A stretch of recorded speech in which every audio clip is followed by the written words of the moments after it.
throwaway account because I'm terrified someone will figure out who I am. So, this happened about an hour ago, and I still can't believe it's real. I was cleaning Emma's room. She's staying with me while apartment hunting, and her laptop was open with TikTok still logged in. The screen was showing her drafts folder, and I saw a thumbnail that looked like me. I clicked on it, and guys, I swear my heart stopped. It was me having a panic attack from last month. You know the really bad one I told you about Emma, where I couldn't breathe and thought I was dying? She filmed it. And not just that one, there were 17 videos in her drafts. All of me crying, hyperventilating, having breakdowns.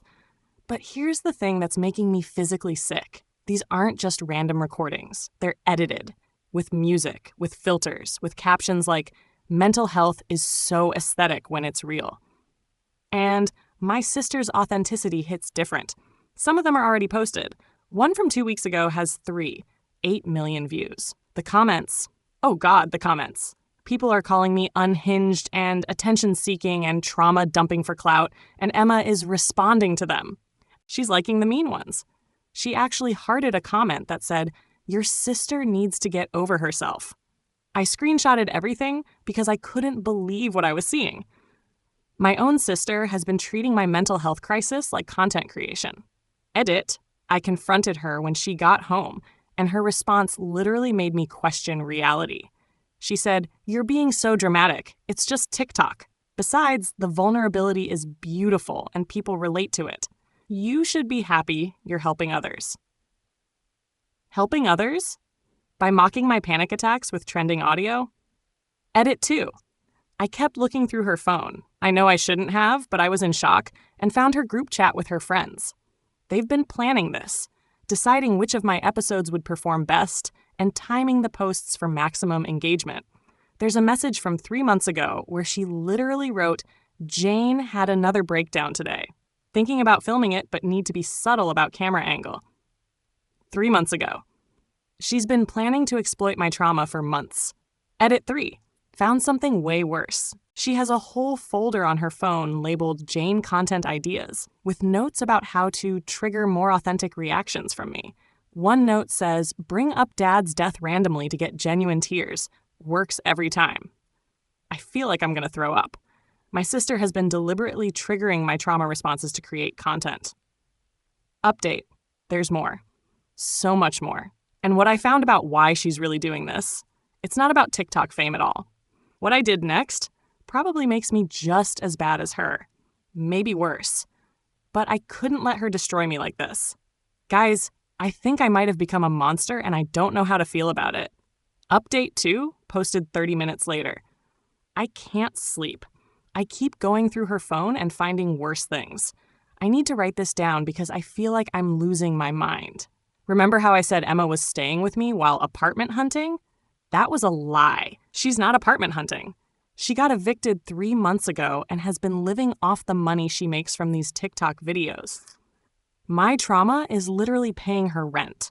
I found her banking app still logged in. She's made over $47,000 from brand deals and sponsorships. Companies are paying her to promote anxiety relief products and therapy apps using footage of my breakdowns. She has a whole business email account I never knew about. Subject lines like, "Mental health content creator, authentic anxiety content available," and "Re your sister's panic attack video, sponsorship opportunities." But guys, this is where it gets really concerning. I found email chains with something that seemed like a group of influencers. I'm honestly not sure if it was real or if my paranoia was making me see patterns that weren't there. In my state of mind, everything felt like a conspiracy. The emails I thought I found talked about filming family members during vulnerable moments. But looking back now, I wonder if I was reading too much into normal influencer networking emails. Maybe Emma was just connecting with other mental health content creators. One email Emma sent that really disturbed me seemed to say, "My sister has PTSD from our dad's car accident, so mentioning dad always works for authentic reactions." But I screenshotted it in such a panic, I might have misread the context. She's been studying me, learning my triggers like I'm some kind of lab rat. Eat it, I'm reading more of these emails, and I think there were other people doing similar things, Or maybe I was just spiraling and seeing connections that weren't there. In one email, someone mentioned getting content from a roommate, but it could have been completely innocent collaboration I was misinterpreting. This whole thing has really messed me up mentally, and I'm not sure I was thinking clearly when I went through her messages. Edit 2. Found what seemed like the worst email yet. Emma asking people, "My sister's getting suspicious and checking my phone more. How do I keep filming without her knowing? The authentic content is too valuable to lose." But honestly, I was in such a panicked state reading these. I might have been misinterpreting normal content creator discussions about privacy and boundaries. Maybe she was just asking about how to respect my space while still creating mental health content? Oh God, I just realized why she offered to help me set up that new security system last month. She said it was for my peace of mind, but what if she installed cameras I don't know about? Edit 3. Guys, I'm actually panicking right now. I'm looking around my apartment and seeing all these little changes Emma made. The plant she moved for better feng shui. It's positioned perfectly to film my usual breakdown spot on the couch. The mirror she hung to make the room look bigger. It reflects right onto my bed where I have nightmares. She's been staging my own home to film my trauma better. I feel violated in a way I didn't know was possible. This person I trusted with my deepest pain has been systematically exploiting it and getting rich from it. Update 3, 1 hour later, I confronted Emma again with everything I found. Her reaction, I can't even process it. First, she denied everything. Then when I showed her the emails, she got angry at me. She said I had no right to go through her private messages and that I was violating her privacy. Her privacy.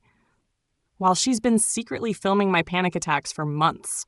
But then she said something that made my blood run cold. You should be grateful, Jane. Before this, you were just struggling with your trauma. Now you're helping millions of people feel less alone. Your pain finally has purpose. Purpose. She called my trauma purposeful. When I told her I was going to expose everything, the emails, the secret filming, the trauma farming network, she just laughed. Go ahead, she said. Who's going to believe you? I'm the successful influencer with millions of followers who love me for being authentic and vulnerable. You're the unstable sister with documented mental health issues. My word against yours. Then she showed me something on her phone that made me realize how deep this goes. She's been preparing for this confrontation for months. She has recordings of me threatening her when I was just venting about feeling frustrated. Screenshots of my erratic text messages taken out of context. Even recordings of me talking to myself during panic attacks that she's edited to make me sound delusional. I've been building a case that you're unstable and obsessed with me, she said, smiling. If you try to expose me, I'll just say you're having a psychotic break and fabricating evidence because you're jealous of my success. She's been gaslighting me and creating evidence to support the gaslight. The person I thought was my protector has been systematically destroying my credibility while profiting from my pain. Edit. I just realized why she's been so insistent about me not getting therapy lately. She kept saying therapists just want to drug you up and that talking to family is better than paying strangers. She didn't want me getting better. She needed me broken to keep the content flowing. Edit 2. Looking back at the past few months with this new knowledge, every time I started feeling a little better, something would happen to trigger me again. Random mentions of Dad's accident. Playing our dad's favorite song by accident. Bringing up traumatic memories under the guise of processing together. She's been deliberately keeping me traumatized. I don't know who my sister is anymore. Actually, I'm starting to think I never knew her at all. Final update, posted 6 hours later. I did something tonight that I can never take back. I'm not proud of it, but I'm not sorry either. Maybe that makes me a terrible person. I don't know anymore. After Emma's threat about making me look crazy, I realized she was right about one thing. Nobody would believe my word against hers. She spent months building this perfect image while systematically destroying my credibility. But she made one mistake. She underestimated how well I know her. See, Emma has her own trauma, something she's never talked about publicly because it doesn't fit her aesthetic. When we were kids, she had this incident at school. Something that left her with a phobia so severe she can't even hear certain words without having a breakdown. I've spent years protecting that secret. Even when she was being awful to me, I never once threatened to use it against her. That's what family does, right? You protect each other's vulnerabilities. But sitting there tonight, looking at all those emails where she called my pain content, I realized she was never protecting me. Why should I keep protecting her? So I made a choice that's been eating at me for hours. I created my own TikTok account, posted a video titled, "My sister has been secretly filming my panic attacks for content. Here's the proof." Showed screenshots of her emails, the trauma farming network, her bank statements, everything. But here's where I crossed a line I can't uncross. At the end of the video, I said, "Emma, since you think trauma makes such great content, let me tell everyone about what happened to you in 7th grade with Mr. Peterson after school. Let's see how aesthetic your breakdown looks when the whole internet knows your secret." I didn't actually tell the secret, but I said enough for her to know I would. The video got 100K views in the first hour. Comments pouring in, calling her inappropriate, manipulative, asking what happened in 7th grade. Her followers started turning on her. My phone started ringing immediately. Emma, crying and screaming, begging me to take it down. "Please, Jane, you don't understand what you've done. Please, I'll delete everything. I'll disappear. Just please don't tell them about Peterson." And guys, hearing her beg felt good. Really good. For the first time in months, I had power over her instead of the other way around. But then she said something that made me pause. "Jane, if you do this, you're no different from me. You're using my trauma to hurt me just like I used yours." I hung up on her, but her words kept echoing in my head. Eat it? The video now has 2.3 million views. Emma's posted a tearful apology video admitting to everything and announcing she's taking a break from social media to focus on healing. The comments are brutal. People are calling her every name in the book. Her trauma content network friends are distancing themselves. Brands are dropping her. Someone leaked her real address, and people are showing up at her building. I should feel victorious. She's losing everything, just like she made me lose my dignity and peace of mind. But I keep thinking about what she said, about me being no different from her. Edit 2. Emma just sent me a text. "I know I deserve this. But Jane, some of these people are talking about finding me. I'm scared. I'm really scared. I know you hate me, but I don't know who else to call." I stared at that text for 20 minutes. Part of me wanted to ignore it, let her feel as helpless as she made me feel. But another part of me remembered the little girl who used to crawl into my bed during thunderstorms, the sister who held my hand at Dad's funeral, the person she was before she became this monster. Edit 3. I made another video, told people to stop harassing her, that she was getting help, that the situation was handled privately now. But the damage was done. You can't unring that bell. Emma had to move back in with our mom 3 states away, lost her income, her friends, her whole life. All her social media accounts are deactivated. I got what I wanted. She can never hurt me again. So why do I feel so empty? Update. Had coffee with my therapist today. Yes, I finally went back despite Emma's discouragement. Told her everything that happened. She asked me something that's been haunting me. "Jane, in that moment when you threatened to expose her secret, what were you feeling?" I told her the truth. Power. Control. The rush of finally being able to make her suffer the way she made me suffer. And how is that different from what she felt when she filmed your breakdowns? I couldn't answer her. Dr. Martinez said something that hit me like a truck. Trauma doesn't excuse cruelty. But Jane, trauma can also create it. Your sister became cruel because of her pain. But what does that make you? I've been thinking about that question for days. Emma destroyed my trust, exploited my pain, gaslit me for months. She deserved consequences. But did she deserve to have her deepest trauma weaponized against her by the person she should have been able to trust most? Final edit for now. Emma sent me one last message before she disappeared completely. "I know sorry isn't enough. I know what I did was unforgivable. But Jane, when you threatened to tell everyone about Peterson, I felt the same terror I used to see in your eyes during your panic attacks. The same helplessness. And in that moment, I finally understood what I had been doing to you. You didn't just get revenge on me. You held up a mirror and showed me exactly what kind of monster I had become. Maybe that's what I needed to see, even if it destroyed me. I hope someday you can forgive me. But more than that, I hope you can forgive yourself for becoming the thing you hated most about me. We both lost ourselves in this, didn't we? She was right. I had become exactly what I despised in her. Someone who uses another person's trauma as a weapon. The worst part, I'm not even sure I regret it. Posted 2 weeks later. I keep coming back to this post because I can't let it go. Can't let her go, I guess. Emma's been gone for 2 weeks now. Radio silence. Mom says she's working on herself but won't give me details. Part of me wonders if she's even alive. The other part of me wonders if I care. That's the thing that scares me most. How easily I can flip between missing her and feeling nothing at all. I've been thinking about what my therapist said, about trauma creating cruelty, about me becoming the thing I hated. And yeah, she's right. When I threatened Emma with her deepest secret, I felt the same rush Emma must have felt posting those videos of me.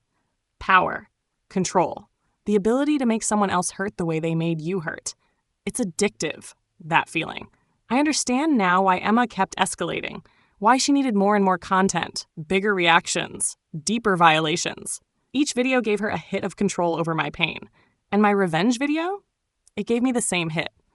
Watching her world crumble in real time, seeing her followers turn on her, reading comments calling her a monster, it felt incredible. I told myself it was justice. But justice doesn't feel that good, does it? The truth, I don't want to admit. For those few hours when Emma was begging me not to destroy her, I finally understood her completely. Not just her actions, but her motivations. The intoxicating rush of holding someone's deepest vulnerability in your hands like a loaded weapon. I could have stopped at exposing her crimes. Could have let her face consequences without threatening her trauma. But I wanted her to suffer. Wanted her to feel small and helpless and terrified. Just like she wanted me to suffer when she filmed my breakdowns. My therapist asked me last session, if trauma creates monsters, Jane, what does that make victims who become perpetrators? I told her I didn't know. But I do know. We're still victims, and we're also still monsters. Both things can be true at the same time. Edit. Someone in the comments asked if I would do it again, knowing what I know now. The honest answer terrifies me. Yes, I think I would. Not because Emma didn't deserve consequences. She absolutely did.